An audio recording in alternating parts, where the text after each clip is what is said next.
हाँ भाई, सारा ने प्यार भरी राम राम। उम्मीद करूँ सारा बढ़िया होगा, मस्त होगा, बिंदास होगा। तो फटाफट आ जाओ फिर, सारे के सारे भावी सरकारी नौकरी वालों। आज अपन है वो राजस्थान का भूगोल है वो शुरू कर रहे हैं। ठीक है। तो कोई भी अगर ताने डाउट हुए, आराम से कुछ पूछना हुए तो शुरुआत का मैंने पूछ लियो, फिर मैं क्लास स्टार्ट करूंगा। मैं के बाद में कमेंट में बहुत कम देखूंगा और एकदम शानदार तरीकों अपन राजस्थान को भूगोल है वो पढ़ांगा। एकदम बिल्कुल जीरो लेवल से शुरू करांगा भाई। हाँ।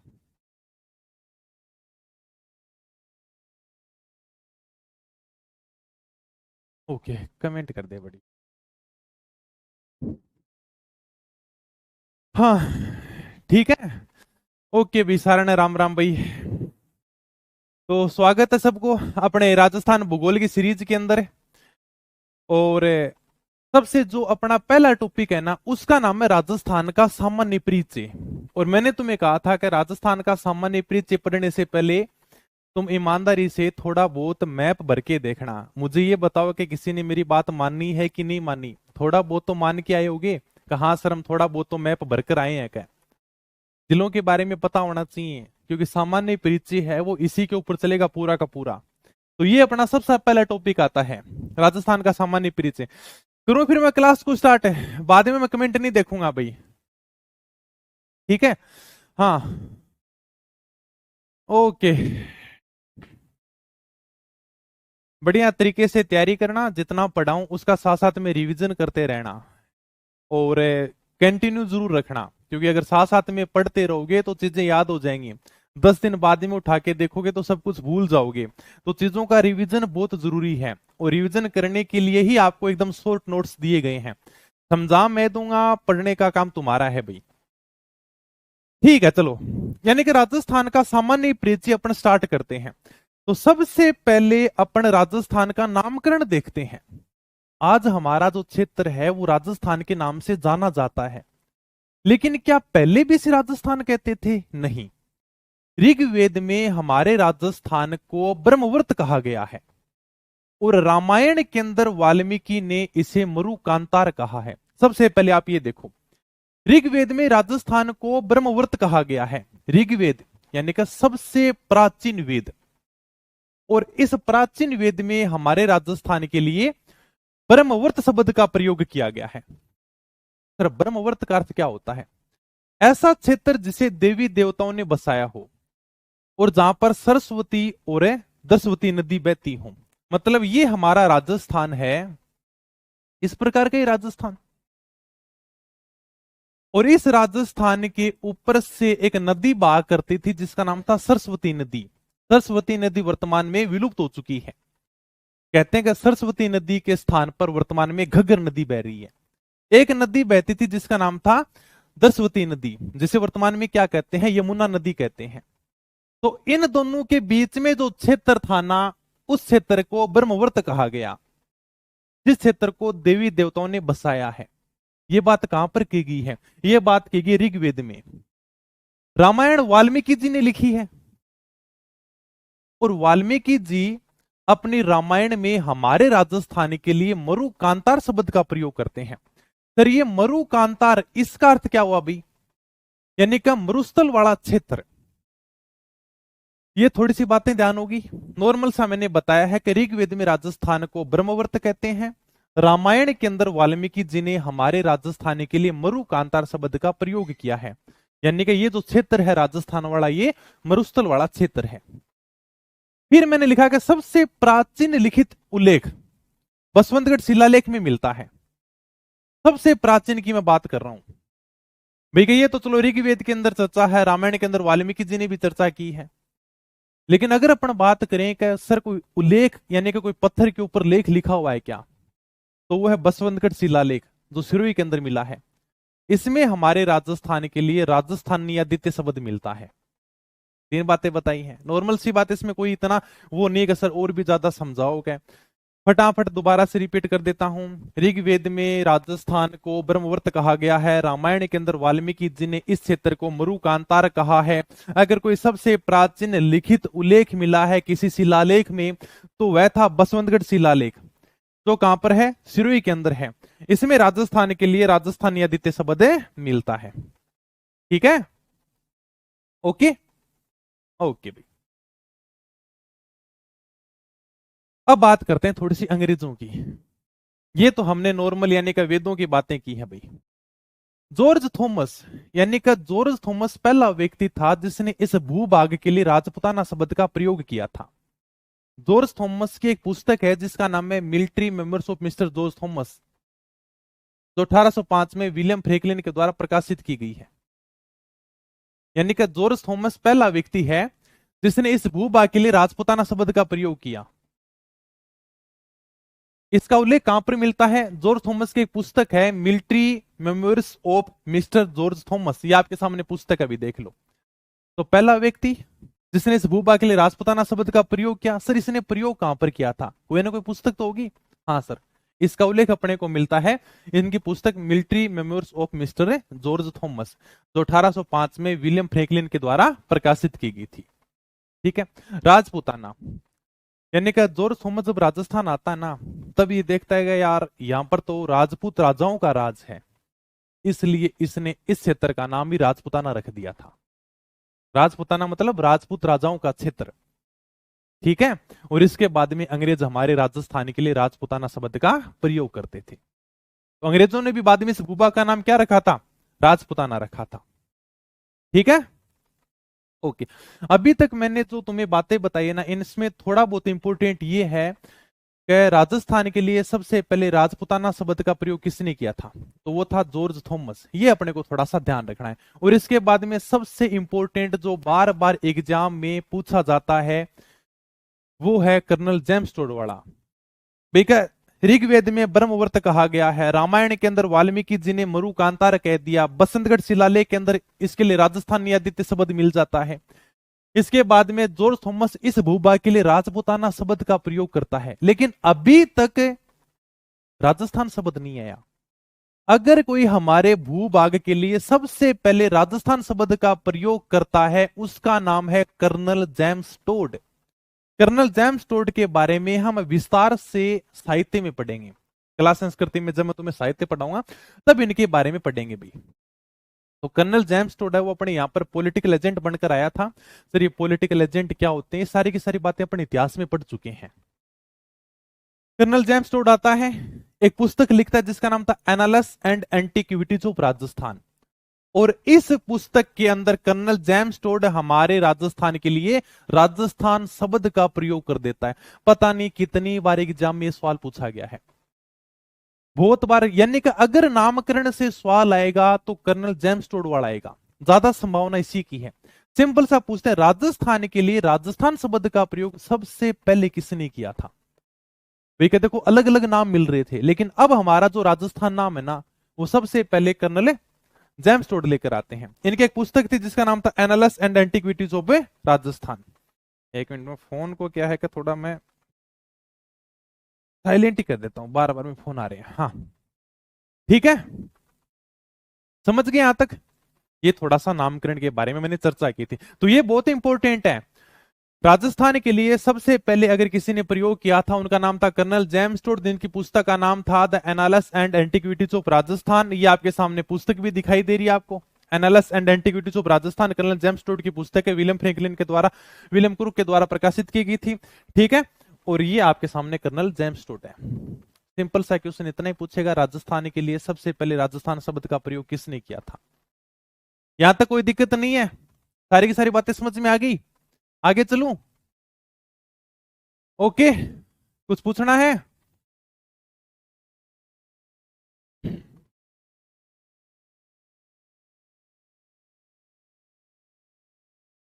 हाँ ठीक है भाई, चलो भाई ठीक है, आ जाओ आगे। अब अपन देख लेते हैं राजस्थान की स्थिति कि हमारा जो राजस्थान है वो विश्व में कहां पर है, एशिया महाद्वीप में कहां पर है, भारत में कौन सी दिशा में है। यहां पर कई बार एग्जाम में क्वेश्चन पूछे जाते हैं। अगर मैं बात करूं विश्व या ग्लोब के अंदर राजस्थान कौन सी दिशा में है, ये आपके सामने पूरा का पूरा विश्व है। पूरी तो पृथ्वी कैसी है, गोल है। ओके सर, तो विश्व का डायग्राम इसी प्रकार से दिया तुम्हारे सामने। ये विश्व के अंदर ये दिशा होगी उत्तर, ये होगी दक्षिण, ये दिशा होगी पूर्व, और ये हो गया पश्चिम। इसके अंदर यहां पर अपना राजस्थान स्थित है। तो मुझे ये बताओ कि ये कौन सी दिशा के अंदर स्थित है अभी राजस्थान? विश्व के अंदर बात करें तो विश्व में राजस्थान उत्तर पूर्व दिशा में है, और उत्तर पूर्व दिशा को क्या बोलते हैं? ईशान कोण भी बोलते हैं। ये विश्व के अंदर राजस्थान की स्थिति है। फिर बात करते हैं एशिया महाद्वीप में राजस्थान कौन सी दिशा में स्थित है। यह आपके सामने जो फोटो दिखाई दे रही है ये पूरा का पूरा क्या एशिया महाद्वीप है। यहां पर अपना भारत है, इधर चीन है, ठीक है। तो ये आपको पूरा का पूरा एशिया महाद्वीप दिखाई दे रहा है, और इसके अंदर ये भारत है, भारत में ये आपका क्या है? राजस्थान है। तो राजस्थान के लिए बताओ कौन सी स्थिति है? ये सर दक्षिण, ये पश्चिम। इसको दक्षिण पश्चिम भी बोल सकते हैं, इसको पश्चिम दक्षिण भी बोल सकते हैं, एक ही बात है भैया। जैसे उत्तर पूर्व बोल दो या फिर पूर्व उत्तर बोल दो, इसको दक्षिण पश्चिम बोल दो या फिर पश्चिम दक्षिण बोल दो। इस कोण को बोलते हैं नैऋत्य कोण। तो एशिया महाद्वीप में राजस्थान की जो स्थिति है वो है दक्षिण पश्चिम। विश्व के अंदर या ग्लोब के अंदर राजस्थान की स्थिति है उत्तर पूर्व है। यहां तक कोई दिक्कत नहीं, नॉर्मल से यानी कि राजस्थान की अपन स्थिति देख रहे हैं। अब भारत में बात कर लेते हैं। सर भारत का तो सबको ही पता है कि भारत में राजस्थान कौन सी दिशा में है? भारत में राजस्थान उत्तर पश्चिम दिशा में है, जिसे वायव्य कोण बोलते हैं। यह आपका भारत के संदर्भ में राजस्थान रहा। ये दिशा उत्तर हो गई, ये दक्षिण हो गई, ये पूर्व हो गया, ये पश्चिम हो गया। यहां पर अपना राजस्थान स्थित है। ये कौन सी दिशा है? उत्तर पश्चिम। नॉर्मल सी बात बताइए। ओके भाई, नामकरण देख लिया, राजस्थान की हमने स्थिति देख ली। अक्षांश और देशांतर के मामले में बात करें तो अक्षांश दृष्टि से राजस्थान आता उत्तरी गोलार्ध में। सर ये अक्षांश क्या होते हैं, देशांतर क्या होते हैं, अभी बताता हूं मैं तुम्हें, आराम से समझ लेना, बहुत इंपॉर्टेंट। अक्षांश और देशांतर समझ गए तो आराम से बढ़िया तरीके से समझ में आ जाएगा, नहीं तो बाद में फिर घूमते रहना भाई। अक्षांशीय दृष्टि से राजस्थान उत्तरी गोलार्ध में है, देशांतरी दृष्टि से राजस्थान पूर्वी गोलार्ध में है। सर समझे नहीं, यानी कि अक्षांश अभी मैं बताता हूं। अगर अक्षांश की बात करें तो राजस्थान उत्तरी गोलार्ध में है, और अगर देशांतर की बात करें तो राजस्थान पूर्वी गोलार्ध में है। तो ये अक्षांश क्या होते हैं, देशांतर क्या होते हैं, अभी इसके बारे में थोड़ी सी बातें कर लेते हैं।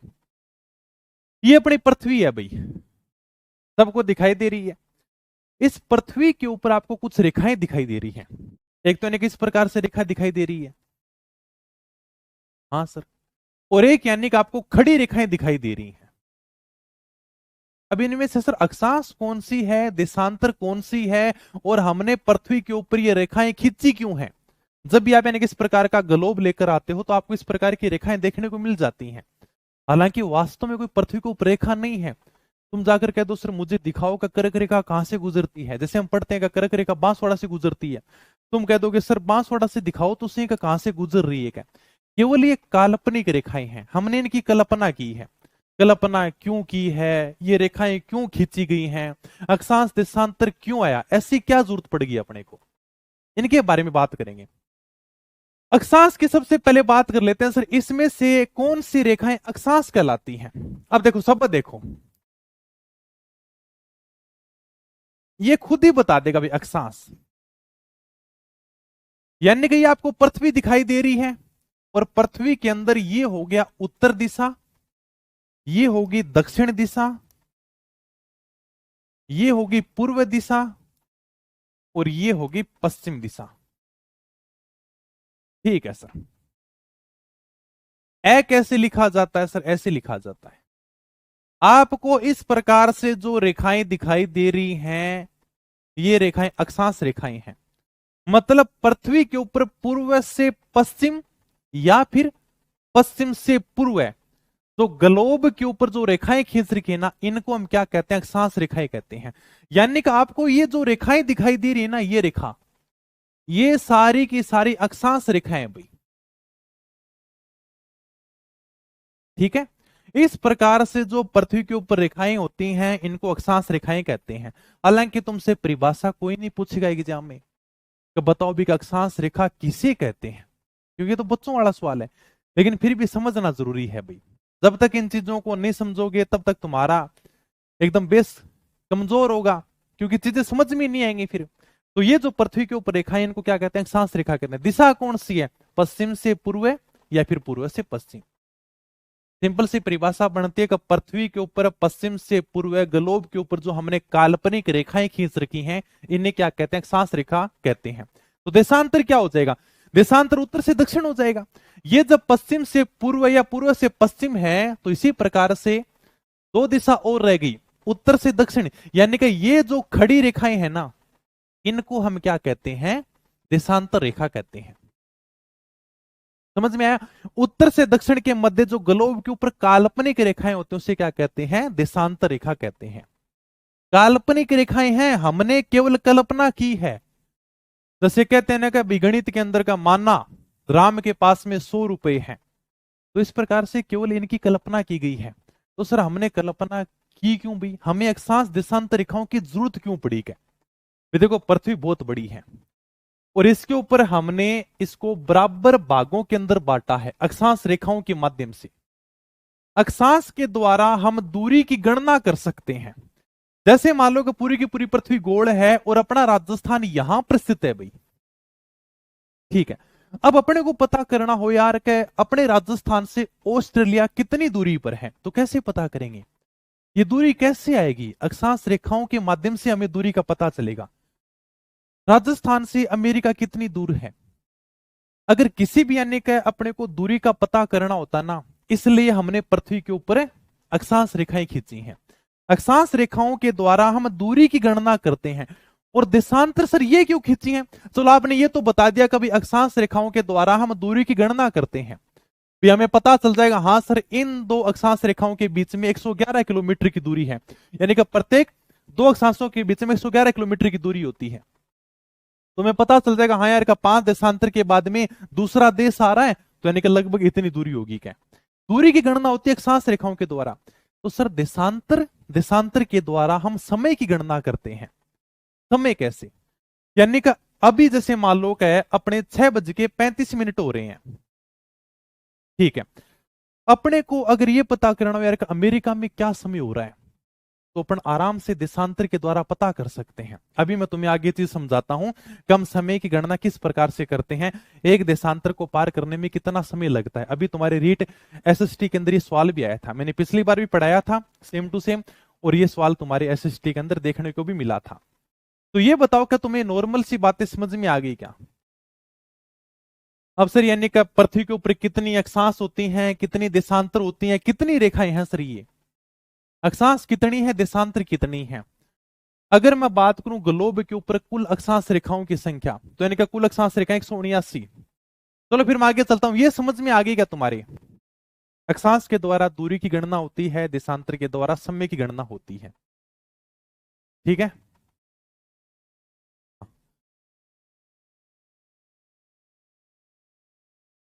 अरे ठीक है रे, ये सब क्लियर, ठीक है। ठीक है भाई, नॉर्मल से, हालांकि परिभाषा तुमसे कोई नहीं पूछेगा एग्जाम में, केवल समझाने के लिए कि अक्षांश रेखा कौन सी होती है, देशांतर कौन सी होती है। तुम्हारे सामने पूरा का पूरा ग्लोब है, ये पृथ्वी के ऊपर जो ये रेखा खींच रखी है सारी की सारी क्या अक्षांश है। इस प्रकार से जो तुम्हारे सामने खड़ी रेखा वो सारी की सारी क्या है, देशांतर रेखा है। सर ये पृथ्वी के ऊपर कितनी है, अक्षांश कितनी है, ये थोड़ा सा ध्यान रखना। ग्लोब के ऊपर कुल अक्षांश रेखाओं की संख्या 179 है, समझो इस बात को। यानी कि ये आपको जो पूरी की पूरी पृथ्वी दिख रही है, आपको जो पूरा का पूरा ग्लोब दिख रहा है ना, इसके ऊपर कुल अक्षांश रेखाओं की संख्या 179 है। अगर आप इस प्रकार से काउंट करोगे ना, 1 2 3 4 5 6 7, इस प्रकार से 8 9 10 11, ये तो मैंने छोटा सा चित्र लिया है। अगर इस प्रकार से हम काउंट करते हैं तो पूरी पृथ्वी के ऊपर कुल अक्षांश रेखाओं की संख्या 179 है। ग्लोब पर कुल अक्षांशों की संख्या 181 है। सर ये नहीं समझे, आपने बताया कि अक्षांश रेखाओं की संख्या 179 है, कुल अक्षांशों की संख्या 181 है। इसका क्या मतलब हुआ? ये देखो, आपको पूरी की पूरी पृथ्वी दिखाई दे रही है, इसके अंदर मान लो कि मैं इस प्रकार से अक्षांश रेखाएं खींचता जाता हूं भाई, खींच रहा हूं मैं, कोई दिक्कत नहीं है। आप देखोगे धीरे धीरे जो लाइन है ना अक्षांश रेखा वाली, ये धीरे धीरे कम हो रही है, बिल्कुल कम हो रही है सर। यानी कि यहां पर देखो ज्यादा बड़ी थी, यहां पर और भी कम होगी, और यानी कि धीरे धीरे इस प्रकार से कम होगी। एक पॉइंट ऐसा आएगा जहां पर यानी कि मैं अक्षांश रेखा खींच नहीं पाऊंगा, मुझे इस प्रकार से केवल एक छोटा सा पॉइंट लगाना पड़ेगा। ये है तो अक्षांश रेखा, लेकिन वास्तव में ये रेखा नहीं है।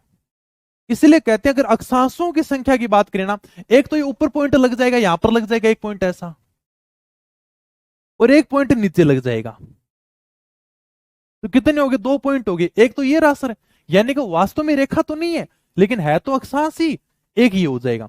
यानी अगर इन दोनों को काउंट करें तब कहते हैं कुल अक्षांशों की संख्या, तब आते हैं 181। ठीक है, ग्लोब के ऊपर आपको कितनी अक्षांश रेखाएं दिख रही हैं सर? 179। अगर अक्षांशों की बात कर दी तो वास्तव में कितने अक्षांश हैं? सारे के सारे कुल अक्षांश के, कुल अक्षांशों की संख्या की बात करें तब यानी कि 2 पॉइंट भी काउंट किए जाएंगे, तब संख्या हो जाती है 181। 179 के अंदर 2 मैंने जोड़ दिए, 181 हो गया। तो अक्षांश थोड़ा समझ में आ गया। यानी कि पूर्व से पश्चिम ग्लोब के ऊपर जो काल्पनिक रेखाएं खींची जाती हैं उन्हें क्या कहते हैं? अक्षांश कहते हैं। अक्षांश के द्वारा हमें दूरी की गणना करनी होती है, यानी कि कौन सा देश है, कौन सा स्थान है, कितनी दूरी के ऊपर है, ये हमें कैसे पता चलेगा? अक्षांश के द्वारा ही पता चलेगा। पूरी अगर पृथ्वी के अंदर बात करें तो यानी कि कुल अक्षांश रेखा 179 है, लेकिन जब पूछ ले अक्षांशों की संख्या तब यानी कि ये 2 पॉइंट भी आपको काउंट करने पड़ेंगे, तब कुल अक्षांशों की संख्या हो जाएगी 181। अक्षांश वाला एकदम यानी कि डाउट पूरा क्लियर है। अब बात करते हैं देशांतर। सर ये आपके सामने जो खड़ी लाइनें दिखाई दे रही है ना, ये सारे के सारे क्या है? देशांतर हैं। ये सर कितने होते हैं? इनका कोई चक्कर नहीं है भैया, यानी कि लाइन तो पूरी की पूरी खींचनी पड़ेगी आपको। पूरी की पूरी पृथ्वी कैसे होती है सर? पूरी पृथ्वी गोल होती है भाई। थोड़ी बहुत आपने मैथ पढ़ी है? नहीं पढ़ी तो कोई ना, मैं समझा देता हूं। ये जो अपना कोण होता ना, ये कोण होता 90 डिग्री का। ठीक है, फिर यानी कि जो एक कोण और जोड़ दो इसमें, ये कोण भी कितना हो जाएगा? 90 डिग्री का हो जाएगा। फिर इसी प्रकार से एक कोण और जोड़ दो, ये कोण हो जाएगा 90 डिग्री का, और ये कोण जोड़ दो, ये कोण भी कितना होता है? 90 डिग्री का होता है। मतलब अगर आप किसी गोल चीज को लोगे ना तो उसके अंदर पूरा 360 डिग्री होता है। 90 डिग्री 90 डिग्री 90 डिग्री 90 डिग्री, कितना हो गया? 360 डिग्री का। पूरी पृथ्वी क्या है? गोल है। तो यानी कि इसी प्रकार से रेखाएं खींचनी है। तो पूरी पृथ्वी के ऊपर कुल देशांतर कितने हैं? पूरी पृथ्वी के ऊपर कुल देशांतर 360 है भाई, समझ गए? दो अक्षांशों के बीच में दूरी कितनी? 111.13 किलोमीटर है। अभी रीट एसएसटी के अंदर पूछा गया सवाल है, ये मैंने पिछली बार भी पढ़ाया था, अभी दोबारा बता रहा हूं। ये सवाल आया था भाई, दो अक्षांशों के बीच में दूरी कितनी है? भाई आपको ये अक्षांश दिखाई दे रहे हैं सर, एक अक्षांश तो ये रहा, आपको तो बहुत पास पास में दिखाई दे रहे होंगे। हमने वास्तव में इनकी बड़ी दूर तुलना की है भाई, हमने समान भागों में बांटा है इनको। तो वास्तव में दो अक्षांशों के बीच में दूरी कितनी है? तो दो अक्षांशों के बीच में दूरी है 111.13 किलोमीटर। इसी प्रकार से अगर देशांतर की बात करें सर, देशांतर के बीच में दूरी कितनी है? तो ये आपके सामने देशांतर है, तो देशांतर के बीच में दूरी है 111.32 किलोमीटर। ठीक है, ये यानी कि अभी रीट एसएसटी के अंदर पूछा गया सवाल था। नॉर्मल सी बात है। बताओ अक्षांश देशांतर तुम्हारे समझ में आ गए क्या? अब यानी कि हमने थोड़ा बहुत अक्षांशों को कुछ नाम भी दिया है, उसके बारे में बातें करते हैं। हाँ, समझ में आ गया क्या? अक्षांश रेखा क्या होती है, देशांतर रेखा क्या होती है, अक्षांश रेखाएं हमने क्यों खींची हैं, दूरी की गणना करने के लिए, और देशांतर रेखाओं के द्वारा हम समय की गणना करते हैं, वो भी मैं आगे बताऊंगा समय की गणना किस प्रकार से करते हैं। पीडीएफ मैं आपके ऊपर डला दूंगा भाई। हाँ, बताओ समझ में आ गया क्या? अगर किसी का कोई भी डाउट हो तो भी पूछ सकता भी आराम से, सर हमारी ये बात समझ में नहीं आई है, कोई भी बात पूछ सकता है। बहुत अच्छी सुविधा मिल रही है, घर पे बैठकर तुम आराम से, तुम्हारा कोई भी डाउट है कला से संबंधित है, बाकी और कोई बातें वो मत करना भाई। हाँ, ये क्वेश्चन सही था मेरा, बहुत बढ़िया। मैंने पिछली बार भी बताया था, ये 10 महीने पहले जब मैंने ज्योग्राफी पढ़ाई थी उसके अंदर भी कराया था, और ये सवाल आया भी था भाई। तो तुम्हारे सवाल पूछे गए सारे के सारे मैं बता दूंगा, साथ साथ में किस प्रकार के सवाल आए हैं। तो बहुत इजी सवाल था, तुम ये मत समझना कि वाह सर हमने बहुत बढ़िया सवाल कर दिया। ये नॉर्मल सा सवाल था, बच्चों वाला सवाल था। हम थोड़ा सा बिल्कुल बेस मजबूत करते जा रहे हैं। अक्षांश समझ में आ गया, देशांतर समझ में आ गया। अब यानी कि देखो ये वही पूरी की पूरी पृथ्वी है, इस प्रकार का डायग्राम आपको किताब में भी देखने को मिला होगा। ये देखो पूरी की पूरी अपनी वही पृथ्वी है। अब यानी कि हमने क्या किया, सबसे पहले जो बीच से अक्षांश रेखा खींची ना, उसको हमने थोड़ा सा कुछ नाम दे दिया ताकि हमें ध्यान में रहे। यानी कि एकदम बीच में अगर हम पृथ्वी के बीचों बीच कोई रेखा खींचते हैं, उस अक्षांश रेखा को हमने नाम दिया भूमध्य रेखा। भू का अर्थ होता है धरती यानी कि पृथ्वी, और इसको बीच में से काटने वाली जो रेखा है उसका नाम क्या है? भूमध्य रेखा, जिसे क्या कहते हैं? विषुवत रेखा भी कहते हैं। सर ये कितनी है? ये 0 डिग्री अक्षांश रेखा है। इसको हमने नाम क्या दिया भाई साहब? इसको नाम दिया 0 डिग्री अक्षांश रेखा।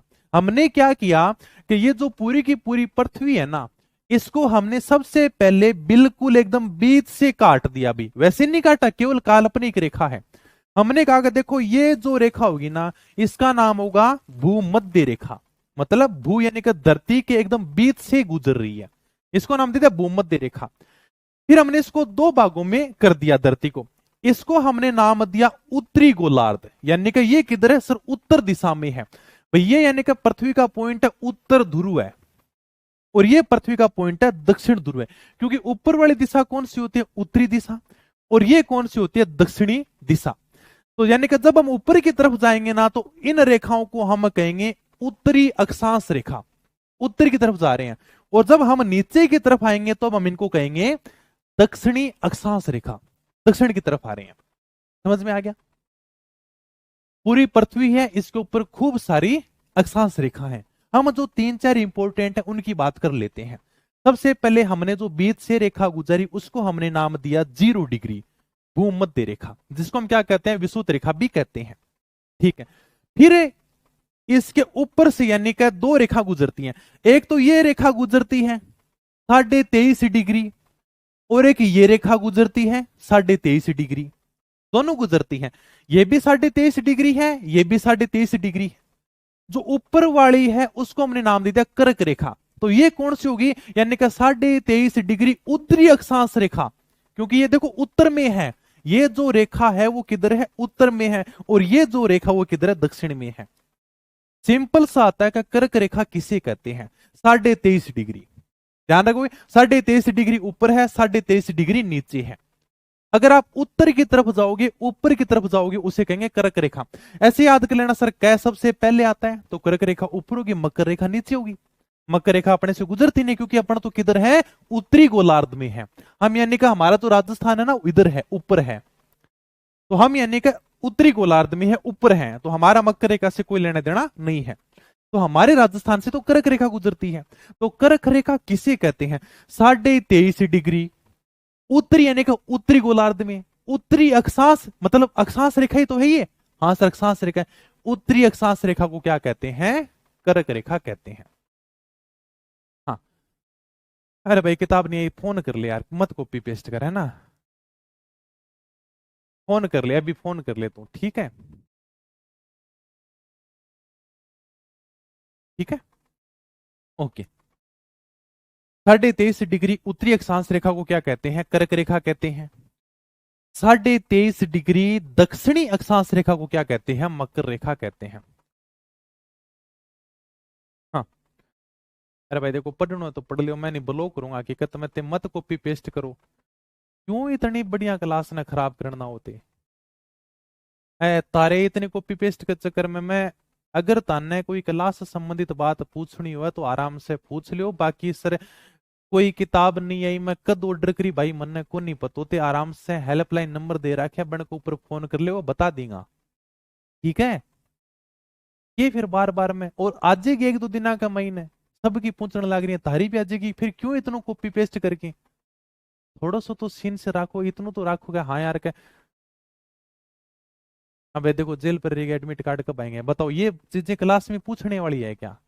इतना भी मतलब ठीक है, मैं कमेंट 1 मिनट बंद ही कर देता हूँ, तुम चलते रहना।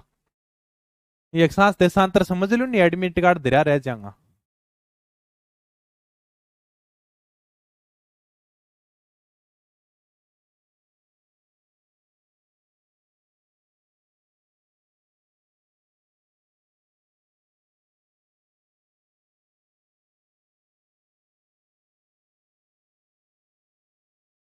चलता रहो, तुम्हारी कमेंट चलने दो, एक कर्क रेखा मकर रेखा चलती रहेंगे। सब कहते हैं कि सर पढ़ने वाले हैं कहाँ पे, पढ़ाई करते का है, पढ़ने वाले तो है ही नहीं, इतनी बढ़िया क्लास।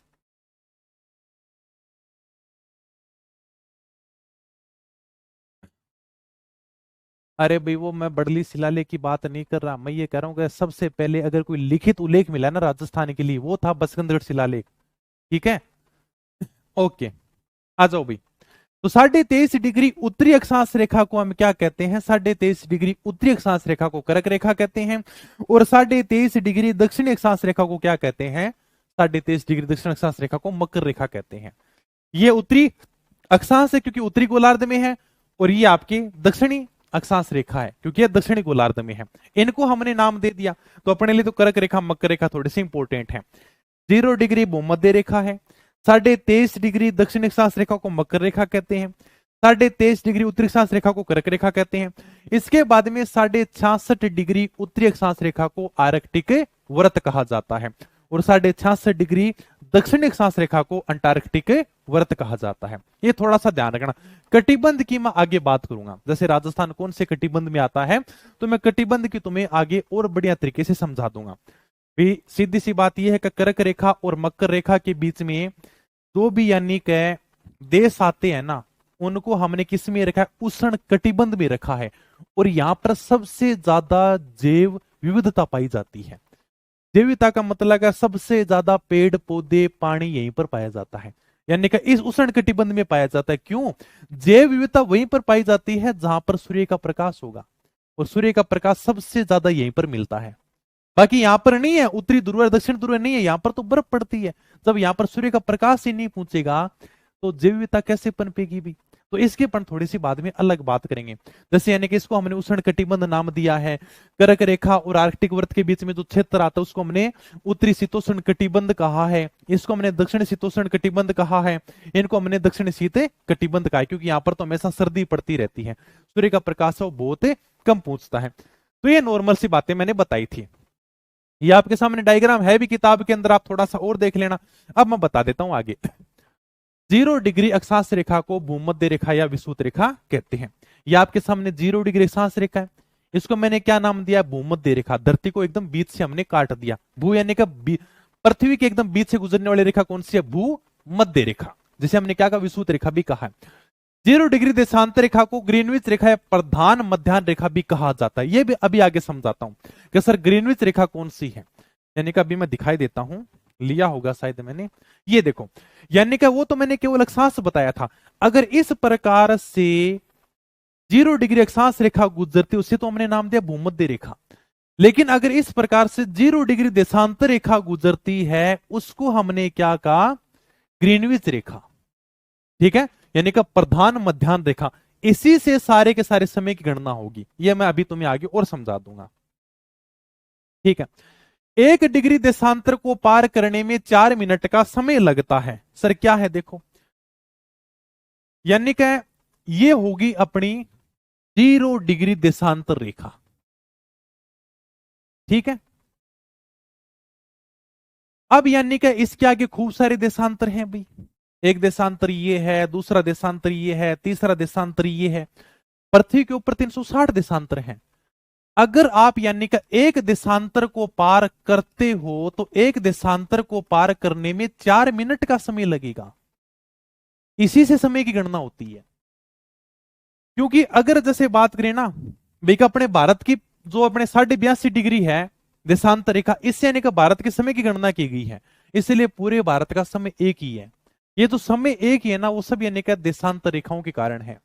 बाकी कहीं पर सूर्य पहले उदय होता है, सूर्यास्त बाद में होता है, समय का वैसे डिफरेंस है। लेकिन हमने क्या किया? देशांतर रेखाओं के द्वारा पूरे भारत का समय एक कर दिया, और देशांतर के द्वारा ही हम समय की गणना करते हैं। 1 डिग्री देशांतर को पार करने में कितना समय लगता है? 4 मिनट का समय लगता है।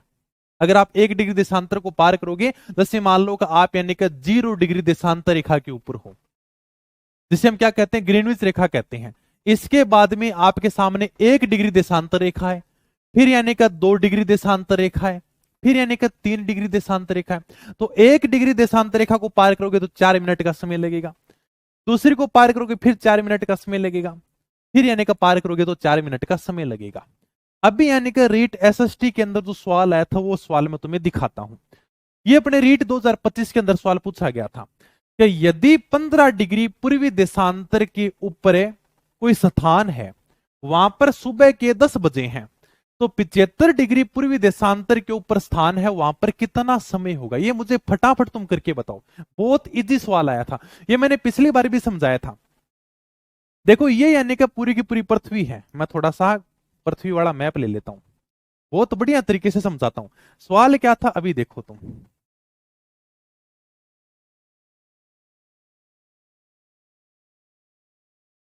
ये यानी कि क्या है? अपनी पूरी पृथ्वी है भाई। दिखाई दे रही है तुम्हें? ये थोड़ा सा सवाल को समझना, रीट में सवाल पूछा गया था। यदि 15 डिग्री पूर्वी देशांतर के ऊपर, मान लो ये तो देखो 0 डिग्री देशांतर रेखा गुजर रही है,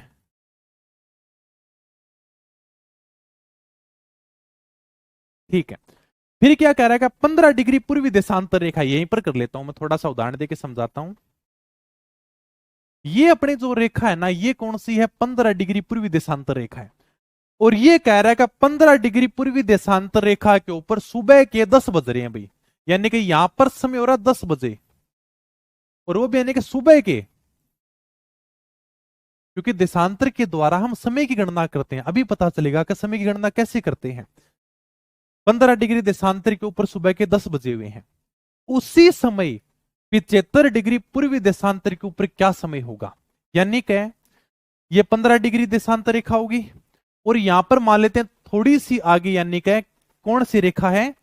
75 डिग्री पूर्वी देशांतर रेखा है। अब देखो पूरे विश्व में समय अलग अलग है। जैसे मान लो कि अभी अपने शाम हो रहा है, तो किसी देश में सुबह भी हो रही होगी, किसी में रात हो रही होगी, किसी में दोपहर हो रही होगी, क्योंकि सभी का समय अलग अलग है। पूरी पृथ्वी का समय अलग अलग है। तो समय जो अलग अलग है ना, वो सब यानी कि देशांतर के द्वारा हमने निर्धारित किया है। और देशांतर के द्वारा आज हम यहां पर बैठे बैठे बता सकते हैं कि अमेरिका में अभी क्या समय होगा, ऑस्ट्रेलिया में अभी क्या समय होगा गैस, क्योंकि ये देशांतर के द्वारा ही हम समय की गणना करते हैं। सवाल क्या था? 15 डिग्री पूर्वी देशांतर के ऊपर अगर सुबह के 10 बज रहे हैं, आपको 75 डिग्री पूर्वी देशांतर के ऊपर जाना है। कितना डिफरेंस है सर? 15 डिग्री का समय हमें दे रखा है, 75 डिग्री यानी कि देशांतर का समय हमें पूछ रहा है। दोनों के बीच में कितना अंतर है सर? दोनों के बीच में 60 डिग्री देशांतर का अंतर है। अगर आप 15 डिग्री के ऊपर हो तो आपको 75 डिग्री देशांतर तक चल के जाना है, और इनके बीच में 60 डिग्री देशांतर का अंतर है। यानी कि 75 में से 15 घटाओगे कितना आएगा सर? 60 डिग्री आएगा। मुझे ये बताओ कि एक देशांतर को पार करने में कितना समय लगता है? सर एक देशांतर को पार करने में 4 मिनट का समय लगता है। तो 60 देशांतर को पार करने में कितना समय लगेगा सर? 4 से गुणा कर दो। 60 इंटू 4 कितने हो गए? 240 मिनट।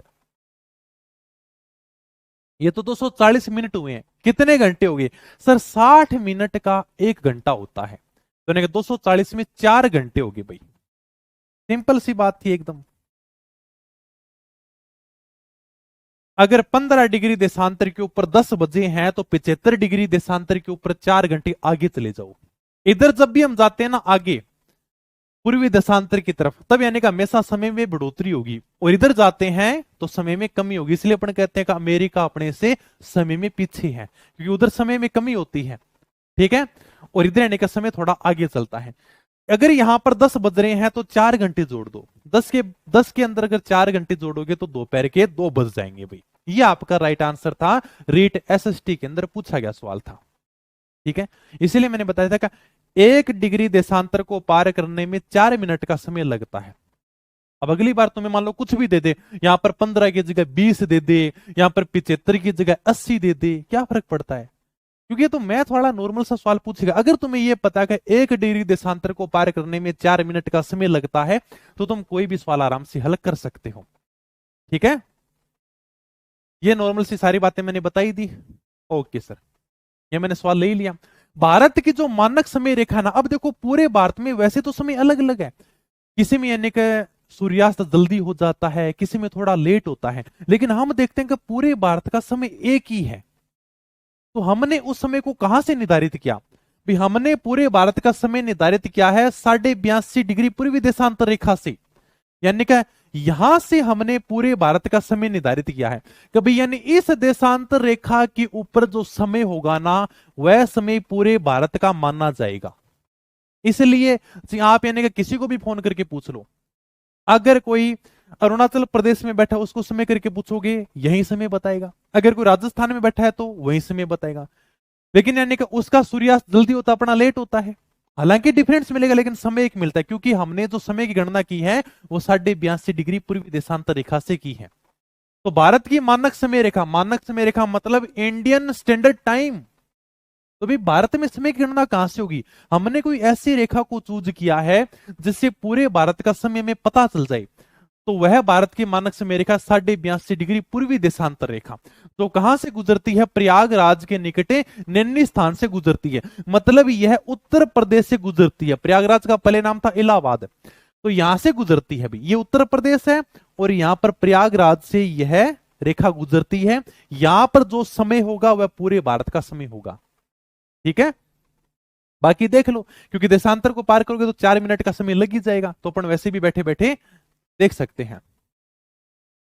तो प्रयागराज के निकट नैनी स्थान से गुजरती है। भारतीय मानक समय यानी कि Indian standard time Greenwich mean time यानी कि जीएमटी से 5 घंटे 30 मिनट आगे है। सर ये जीएमटी कौन सी है? ये यानी कि ग्रीनविच मीन टाइम 0 डिग्री देशांतर रेखा को हम क्या कहते हैं? जीएमटी कहते हैं, ग्रीनविच मीन टाइम कहते हैं। तो यानी कि यहां से अपने ग्रीनविच रेखा गुजर रही है, प्रधान मध्याह्न रेखा गुजर रही है, और यहां पर अपना लगभग यानी कि भारत है। तो भारत इस ग्रीनविच रेखा से कितना घंटे आगे है? 5 घंटा 30 मिनट आगे है। अगर यहां पर दोपहर के 12 बज रहे हैं तो यहां पर कितने यानी कि 5.5 घंटे आगे कर लोगे, यहां पर 5:30 बज जाएंगे शाम की का। यानी कि भारत इस रेखा से 5.5 घंटे आगे है। और जैसे जैसे अपन इस यानी कि पूर्वी गोलार्ध में जाते हैं ना, इधर इधर के समय बढ़ोतरी होगी। यहां पर जैसे मान लो 12 बज रहे हैं, यहां पर 1 बजेगा, 2 बजेगा, 3 बजेगा, 4 बजेगा, 5 बजेगा। अगर हम इधर आते हैं पश्चिमी गोलार्ध में तो समय में कमी होगी। यानी कि इधर देखो 12 बजे हुए, यहां पर 11 बजेगा, 10 बजेगा, 9, 8, 7, 6, 5, 4। अगर आप पूर्वी गोलार्ध में जाते हो तब समय में बढ़ोतरी होगी, अगर आप पश्चिमी गोलार्ध में आते तो समय में कमी होगी। अगर यहां पर 12 बज रहे हैं तो अगर यानी भारत तो पूर्वी गोलार्ध में है, भारत यहां पर है, यहां पर है भारत, तो यानी इधर जाओगे ना तो समय में बढ़ोतरी होगी। तो इससे हम 5.5 घंटे आगे हैं। और ये यानी कि पीछे चलेगा भाई, यहां पर 11 बजे होंगे, यहां पर 12 बजेंगे, 1, 2, 3, 4। इधर जाओगे तो समय में बढ़ोतरी होगी, इधर आओगे तो समय में कमी होगी।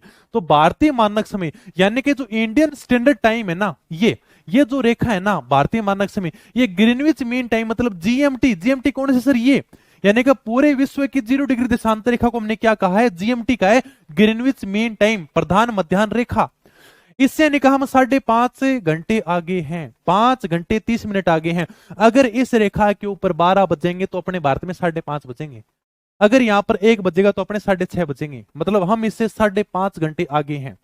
तो इधर आओगे तो समय में बढ़ोतरी होगी, अगर आप वापस इधर जाओगे तो समय में कमी होगी। जैसे 9, 10, 11, 12 यहां पर बजेंगे, 1, 2, 3, 4 ऐसे आगे बचेंगे। ठीक है, तो 1 डिग्री देशांतर को पार करने में 4 मिनट का समय लगता है। और जो पूरे भारत की समय गणना है, इंडियन स्टैंडर्ड टाइम है, वो यानी कि 82.5 डिग्री पूर्वी देशांतर रेखा को माना गया है। इसी से हम पूरे भारत के समय की गणना करते हैं। ओके भी, समझ में आ गई चीज? चलो सर आगे। अब थोड़ी सी मैं बात कर लेता हूं कर्क रेखा की। वैसे मैंने समझाई दिया कर्क रेखा क्या है।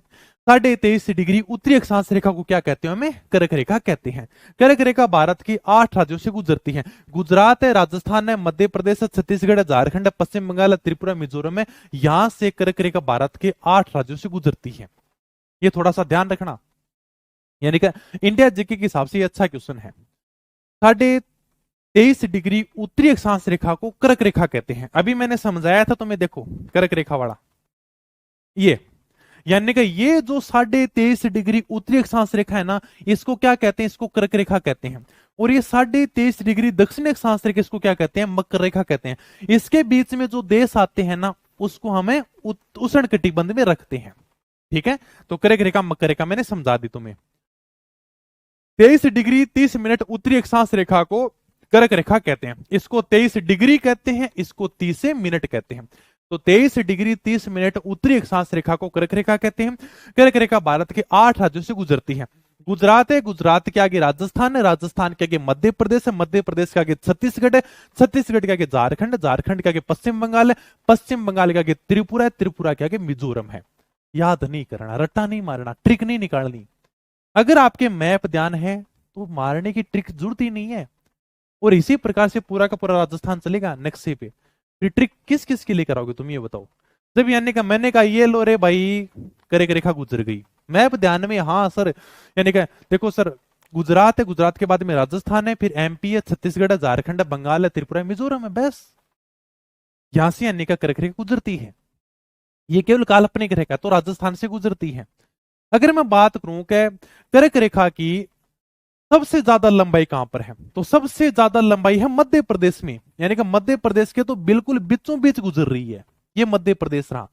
तो कर्क रेखा की सबसे ज्यादा लंबाई है मध्य प्रदेश में और सबसे कम है राजस्थान में। अब देखो यहां पर तुम थोड़ा सा कंफ्यूज रहोगे, कुछ किताबों के अंदर कर्क रेखा की सबसे कम लंबाई राजस्थान में भी देखने को मिलती है, लेकिन अगर मैं बात करूं एनसीईआरटी की किताबों में ऐसा कुछ नहीं है।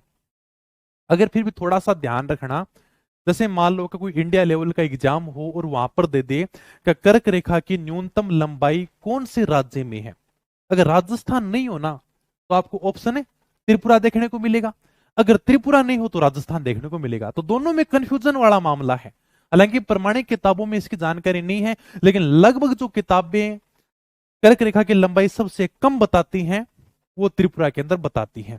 ठीक है, तो ये थोड़ा सा ध्यान रखना, त्रिपुरा भी ध्यान रखना और थोड़ा सा राजस्थान भी ध्यान रखना भाई। ओके, दोनों का ध्यान रखना। हालांकि ऑप्शन में तुम्हें एक ही मिलेगा, या तो त्रिपुरा मिलेगा या फिर राजस्थान मिलेगा, दोनों नहीं देगा तुम्हें, दोनों साथ में नहीं देगा। तो सर्वाधिक लंबाई मध्य प्रदेश में, सबसे कम कहां पर है, त्रिपुरा के अंदर है। ओके, ठीक है सर, आ जाओ भाई। राजस्थान में कर्क रेखा की लंबाई कितनी है अभी, 26 किलोमीटर है। यानी कि राजस्थान में कर्क रेखा कितने किलोमीटर तक गुजरती है, 26 किलोमीटर गुजरती है।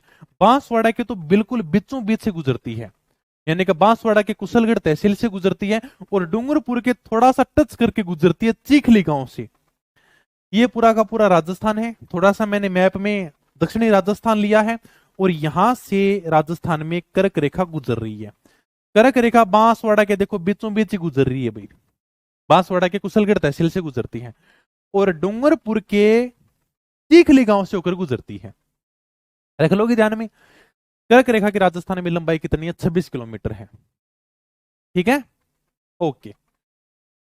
तो राजस्थान में कर्क रेखा की लंबाई 26 किलोमीटर है, बांसवाड़ा के बीच से गुजरती है, कुशलगढ़ तहसील से और डूंगरपुर के चिखली गांव से होकर राजस्थान में कर्क रेखा गुजरती है। ओके, ठीक है, आ जाओ भी। अब थोड़ा सा इंपॉर्टेंट पॉइंट और आ गया, यानी कि सूर्य कभी कर्क रेखा के ऊपर चमकेगा, कभी सूर्य मकर रेखा के ऊपर चमकेगा, यानी कि दिन रात वाला, ये क्या है सर। सबसे अच्छा मैं उदाहरण देके समझाता हूं। सबसे पहले ये फोटो देखो आप, ये आपको पृथ्वी दिखाई दे रही है और ये आपको बीच में सूर्य दिखाई दे रहा है। ठीक है, होता क्या है कि पृथ्वी सूर्य के चारों ओर चक्कर लगाती है और उसे एक चक्कर लगाने में 365 दिन लग जाते हैं, मतलब पूरा एक साल लग जाता है। ये बीच में तो सूर्य है और ये पृथ्वी है, कभी यहां पर होगी, कभी यहां पर होगी, कभी यहां होगी, कभी यहां होगी। लेकिन दो स्थिति ऐसी आएगी जब यानी कि सूर्य का प्रकाश पृथ्वी के ऊपर बराबर पहुंचेगा।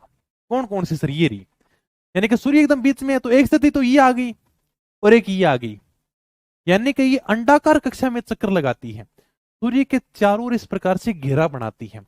और जब यानी कि पृथ्वी सूर्य के चारों ओर एक चक्कर पूरा कर लेती है तो उसे 365 दिन लग जाते हैं, मतलब एक साल वो कंप्लीट हो जाता है।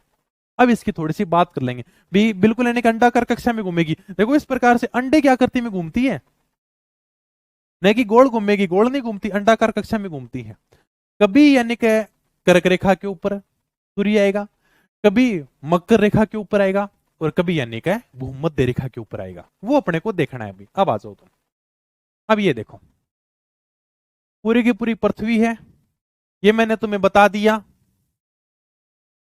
ये मैं मान लेता हूं का कर्क रेखा है, ये आपको थोड़ा सा दिखाई दे रहा है, यानी कि 21 जून को सूर्य कर्क रेखा के ऊपर चमकेगा।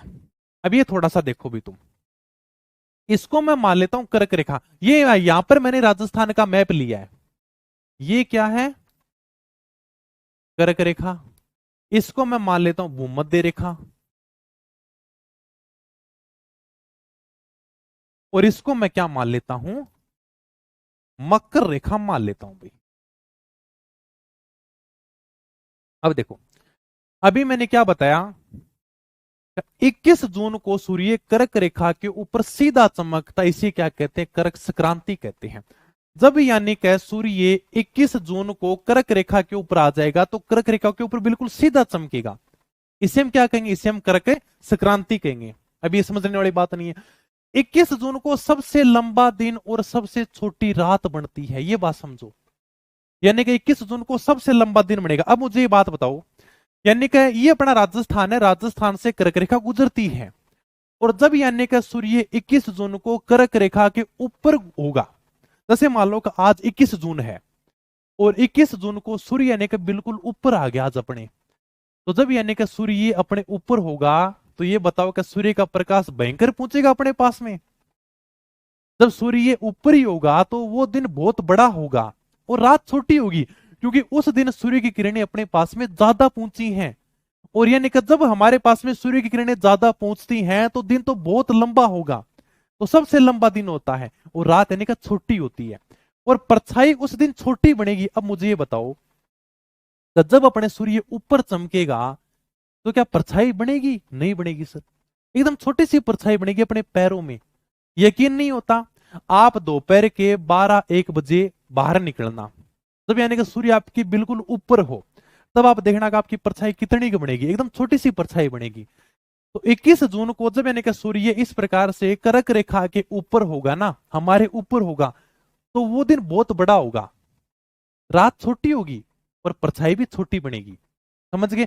जब कोई चीज अपने ऊपर होगी तो सीधी सी बात है भाई साहब, भयंकर गर्मी होगी जून का महीना में, दिन लंबो होना ही है, और रात छोटी सी होगी क्योंकि सूर्य अपने ऊपर ही चमक रहा है। और जब कोई चीज अपने ऊपर चमकती है तो परछाई नहीं बनती, सबसे छोटी परछाई बनती है।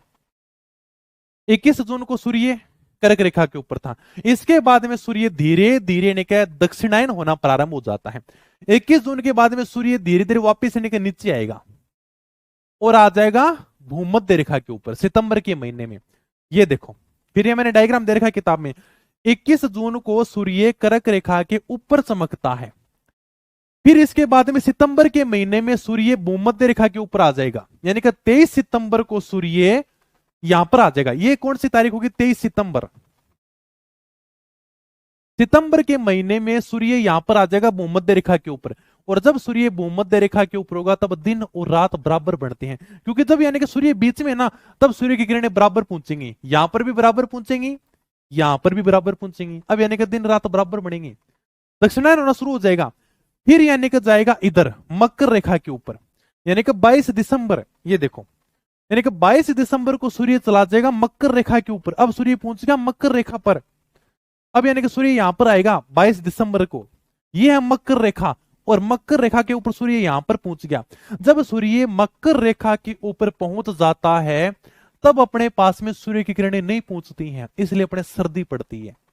अगर देखो जून को महीनों है, सूर्य आपने एकदम ऊपर चमकेगो तो सीधी सी बात है गर्मी पड़ेगी। और जब यानी कि सूर्य आपनो इतनो दूर चले हो कि सूर्य की किरणा आपने तक पहुंचा ही को नहीं, देखो आप बहुत दूर हाँ, यानी कि सूर्य तो यहां पर, और ये यानी कि सूर्य की किरण जब हमारे पास में नहीं पहुंचेंगी तब हमारे सर्दी पड़ेगी। सूर्य जब हमारे ऊपर होगा तो गर्मी पड़ेगी। इसके बाद में सूर्य धीरे धीरे दक्षिणायन होना शुरू हो जाता है, मतलब दक्षिण दिशा की तरफ वो जाना शुरू कर देता है, और जैसे जैसे वो दक्षिण की तरफ जाएगा ना अपने गर्मी कम हो जाएगी। फिर यानी कि सितंबर के महीने में वो भूमध्य रेखा पर पहुंच जाता है, तो लगभग यानी कि पकवान करना है तो सर्दी है ना गर्मी है क्या, ठीक है, सितंबर का महीना में। और जब यानी कि और भी वो धीरे धीरे नीचे जाएगा, जब वो मकर रेखा पर पहुंच जाएगा ना तब अपने पास में सर्दी पड़नी शुरू हो जाती है। दिसंबर को महीनों भयंकर ठंड पड़े, और जब 22 दिसंबर को सूर्य यहां पर होगा तो वह रात क्या होगी, बड़ी होगी। क्यों बड़ी होगी, क्योंकि सूर्य की किरणें हमारे पास में नहीं पहुंच रही हैं, दिन होगा छोटा, रात होगी बड़ी। ठीक है, तो ये अपना थोड़ा सा सारा का सारा खेल था। फिर यानी कि देखो 22 दिसंबर को यहां पर पहुंच गया, इसके बाद में मकर रेखा के बाद में दोबारा से सूर्य ऊपर उठेगा, दोबारा से सूर्य ऊपर आना शुरू हो जाएगा और फिर यानी कि मार्च के महीने में वापस भूमध्य रेखा के ऊपर आ जाएगा।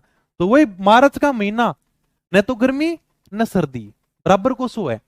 और फिर यानी कि धीरे धीरे वापिस यानी कि जून के महीने में ऊपर आ जाएगा, फिर वही भयंकर गर्मी। ये पूरा का पूरा खेल होता है। इस प्रकार से यानी कि प्रक्रिया चलती रहती है। तो ये डायग्राम देख लो, 21 जून को सूर्य कर्क रेखा के ऊपर होगा, 21 मार्च और 23 सितंबर को सूर्य भूमध्य रेखा के ऊपर होगा, 22 दिसंबर को सूर्य मकर रेखा के ऊपर होगा। ठीक है, तो 21 जून को सबसे लंबा दिन होता है, सबसे छोटी रात होती है, वह सबसे छोटी परछाई बनती है। इसके बाद में सूर्य धीरे धीरे दक्षिणायन होना प्रारंभ हो जाता है, मतलब बाद में धीरे धीरे सूर्य दक्षिण दिशा की तरफ जाना शुरू कर देता है। ये मैंने समझाया था डायग्राम के माध्यम से। तब सूर्य कर्क रेखा के ऊपर होगा, ये देखो डायग्राम भी दे रखा है मैंने, किताब की फोटो है सीधी सीधी। ये यहाँ पर कर्क रेखा गुजर रही है अपने राजस्थान से, यानी कि बिल्कुल बांसवाड़ा के बीच से गुजर रही है कर्क रेखा, और कर्क रेखा के ऊपर है सूर्य। तो जब यानी कि सूर्य कर्क रेखा के ऊपर होगा, तब सूर्य की किरणों का सर्वाधिक सीधापन या लंबवत कहां पर होगा? बांसवाड़ा में होगा। सूर्य की किरणें बिल्कुल सीधी कहां पर पड़ेंगी? ये अपना पूरा का पूरा राजस्थान है। और ये बताओ कि जब सूर्य 21 जून को कर्क रेखा के ऊपर है, तो यानी कि सीधी किरणें कहां पर पड़ेंगी? एकदम यानी कि लंबवत, मतलब 90 डिग्री के कोण पर एकदम सीधी, एकदम सीधी किरणें कहां पर पड़ेंगी भाई? का कर्क रेखा के ऊपर है सूर्य, और कर्क रेखा कहां से गुजर रही है? सर बांसवाड़ा से गुजर रही है। कर्क रेखा बांसवाड़ा से गुजर रही है, कर्क रेखा के ऊपर है सूर्य, तो बांसवाड़ा वाले को तो बिल्कुल एकदम सिर के ऊपर गर्मी पड़ेगी क्या? ठीक है, तो सूर्य की किरणों का सर्वाधिक सीधापन कह देगा या लंबवत कह देगा, तो कहां पर है? बांसवाड़ा में। यहां पर सूर्य की किरणें बिल्कुल सीधी पड़ेंगी भाई, बांसवाड़ा में। लेकिन गंगानगर बैठा है दूर ही दूर, तो यहां पर सूर्य की किरणें सीधी तो नहीं पड़ेंगी, लेकिन तिरछी तिरछी तो जाएंगे भी। तिरछी निगाहों से तो सूर्य गंगानगर वालों को जरूर देखेगा। जैसे जैसे आप यानी कि बांसवाड़ा से गंगानगर की तरफ जाओगे ना, वैसे वैसे सीधापन तो कम होता जाएगा और सूर्य की किरणों का तिरछापन है वो बढ़ता जाएगा। एक तो जैसे मान लो कि मैं सूर्य हूं और यानी कि मेरे नीचे बिल्कुल एकदम बांसवाड़ा है, तो मैं इसको एकदम सीधा देख रहा हूं, हाँ यार क्या। और फिर उधर यानी कि गंगानगर वाले हैं, तो मैं उनको ऐसे देखूंगा, तिरछा तिरछा देखूंगा, है ना, बिल्कुल सीधा तो देख ही नहीं पाऊंगा भाई, सीधा तो मैं यहीं पर देख पाऊंगा। और फिर अगर मुझे मेरी किरणें उधर पहुंचानी है गंगानगर की तरफ, तो मैं ऐसे देखूंगा, तिरछी तिरछी पहुंचा पाऊंगा। तो ये थोड़ा सा ध्यान रखना, सूर्य की किरणों का सीधापन बांसवाड़ा में, और जैसे जैसे आप यानी कि बांसवाड़ा से गंगानगर की तरफ जाओगे ना, तो सीधापन घटता जाएगा। यानी कि फिर जैसे मान लो बांसवाड़ा से आगे उदयपुर है, तो मैं उसको थोड़ा सा और सीधा देखूंगा, फिर जैसे आगे भीलवाड़ा तो मैं ऐसे देखूंगा, फिर यानी कि जैसे और भी आगे बीकानेर तो मैं उसको ऐसे देखूंगा और भी तिरछा देखूंगा, मतलब तिरछापन बढ़ता जाएगा और मेरा सीधापन है वो घटता जाएगा। ये बहुत एकदम आसान सी बात है। सूर्य की किरणों का सीधा सर्वाधिक तिरछापन कहां पर होगा? गंगानगर में। सबसे ज्यादा तिरछी किरणें कहां पर पड़ेंगी? गंगानगर में पड़ेंगे।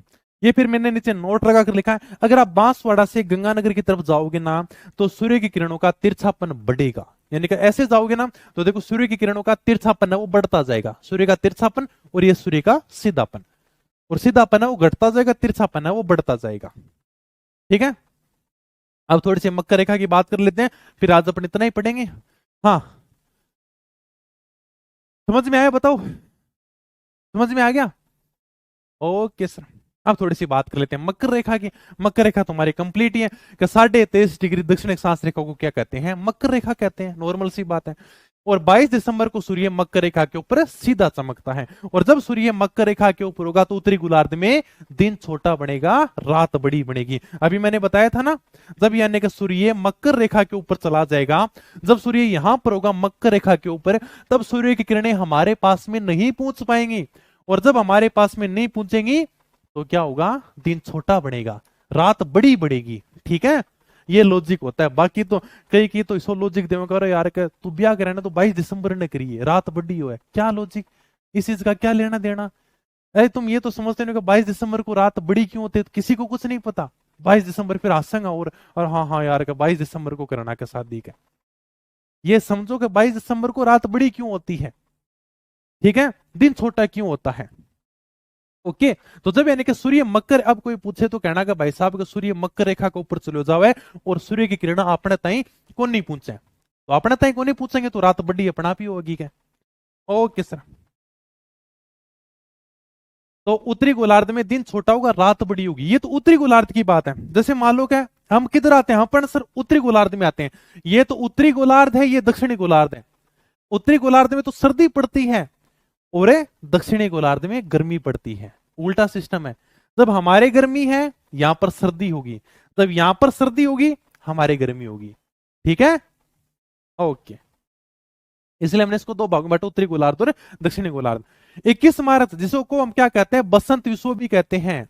ठीक है, और यानी कि 23 सितंबर को क्या कहते हैं, शरद विश्व भी कहते हैं, यानी कि विषुवत रेखा। तो यानी कि 21 मार्च और 23 सितंबर को सूर्य वो मध्य रेखा के ऊपर होता है, विषुवत रेखा के ऊपर होता है।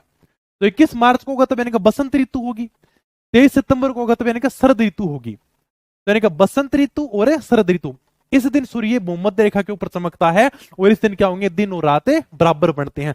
जब सूर्य एकदम बीचों बीच आ जाएगा, जब यहां पर सूर्य होगा तो दिन और रात बराबर पड़ेंगे, क्योंकि सूर्य की किरणें यहां पर भी बराबर जाएंगी, यहां पर भी बराबर जाएंगी। ठीक है, समझ गया ना सारा का सारा लॉजिक। तो दिन और रातें बराबर होते हैं।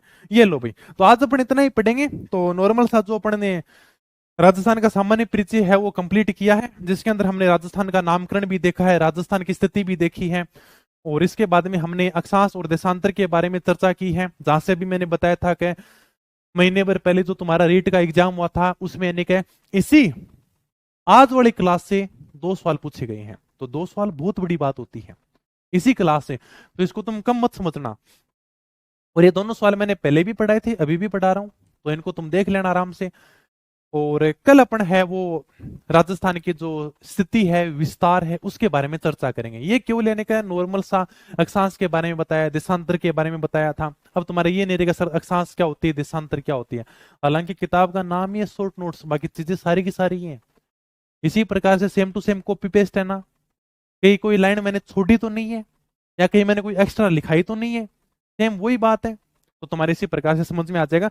हाँ ये है कि अलग से तुम्हें नोट्स बनाने की जरूरत नहीं पड़ेगी। अगर तुम्हारे पास में किताब है, इतने का रजिस्टर आएगा, इतने की किताब आ जाएगी, लिखने की मेहनत तुम्हें करनी नहीं है। ये कोशिश करो कि उसका हम रिवीजन ज्यादा कर सकेंगे। ठीक है, आपने मक्का रखा, अरे भाई अच्छा मक्कर वाले को समझ में नहीं आया क्या। भाई कह रहा है कि आपने 23.5 डिग्री कर्क रेखा बताई, 23.5 डिग्री मकर रेखा बताती, तो मैंने ये बात बताई थी ना भाई, यहां पर बताई थी मैंने, है ना। 23.5 डिग्री उत्तरी अक्षांश रेखा, यानी कि ये उत्तरी गोलार्ध है और ये दक्षिणी गोलार्ध है। 23.5 डिग्री बराबर है, ये भी 23.5 डिग्री है, ये भी 23.5 डिग्री है, लेकिन ये है उत्तरी गोलार्ध में, मतलब उत्तरी अक्षांश रेखा। अगर आ जाएगा कर्क रेखा किसे कहते हैं, 23.5 डिग्री उत्तरी अक्षांश रेखा को कर्क रेखा कहते हैं। मकर रेखा 23.5 डिग्री दक्षिणी अक्षांश रेखा को मकर रेखा कहते हैं। ये दक्षिणी गोलार्ध में है ये मकर रेखा, ये उत्तरी गोलार्ध में है ये कर्क रेखा। सर हम कहां पर हैं, अपन उत्तरी गोलार्ध में हैं। आप समझ में आया कि अक्षांश की दृष्टि से राजस्थान कहां पर है, अक्षांश के मामले में राजस्थान उत्तरी गोलार्ध में है। यानी कि हमने इसको 0 डिग्री भूमध्य रेखा में खींच दिया और ये अपना भारत रहा। तो हम किधर हुए, अपन उत्तरी गोलार्ध में हुए, अपन दक्षिणी गोलार्ध में नहीं है। दक्षिणी गोलार्ध ये है, हम कहां पर हैं, उत्तरी गोलार्ध में है। ठीक है, और देशांतरी दृष्टि से अगर देशांतर खींच दे तो हम यानी कि पूर्वी गोलार्ध में हैं, और जब यानी कि पूर्वी गोलार्ध में जाएंगे तो समय में बढ़ोतरी होगी, और जब हम पश्चिमी गोलार्ध में आएंगे तो समय में कमी होगी। ठीक है, अब ये समझ में आएगा, अक्षांशीय दृष्टि से हम उत्तरी गोलार्ध में हैं और देशांतरी दृष्टि से हम पूर्वी गोलार्ध में हैं। अब बताओ और कुछ पूछना है। हाँ और बताओ, कंप्लीट है। चलो अब इतना है ना, तुम याद कर लेना साथ साथ में, बाकी किताब तुम्हें मिल ही जाएगी। और किसी ने ऑर्डर कर रखा है तो भाई थोड़ा सा ऑर्डर ज्यादा है तो थोड़ा सा इंतजार कर लेना, 1-2 दिन में पहुंच जाएगी सबके पास में। और फिर भी अगर तुम्हारा डाउट रहता तो फोन कर लेना, हेल्पलाइन नंबर के ऊपर है। ठीक है, किताब मतलब क्लास होना जिद थोड़ा सा कॉपी पेस्ट करता पर ठीक होने लगा, क्योंकि इतनी बढ़िया चीजें चल रहे हैं। फिर सर हमारा एडमिट कार्ड कब आवेगा, सर मेरी किताब कब आओगी, ये मुझे थोड़ी पता, ये देख कर बताएगा। तो वहां पर फोन कर लेना, वहां पर देख के बता देंगे भाई इतने दिन में पूछने वाली है, इतना टाइम और लगेगा क्या। फिर क्या समस्या आपकी एक की होती है, सारे डिस्टर्ब हो जाते हैं और कोई दिक्कत नहीं है। तो इसको बढ़िया तरीके से याद कर लेना। अगर इसको साथ साथ में पढ़ोगे ना तो 10 मिनट में याद हो जाएगी। अगर इसको 10 दिन बाद में उठाकर देखोगे ना तो फिर 20 दिन तक याद नहीं होगी। इसलिए साथ साथ में पढ़ते रहना, जितना भी पढ़ाऊं ना इसको याद कर लेना। ठीक है, समझ में आ गया? और भी कोई चीज पूछनी हो तो आराम से पूछ सको। चलो मिलेंगे फिर कल नई वीडियो में, तब तक धन्यवाद, थैंक यू, जय हिंद, जय भारत।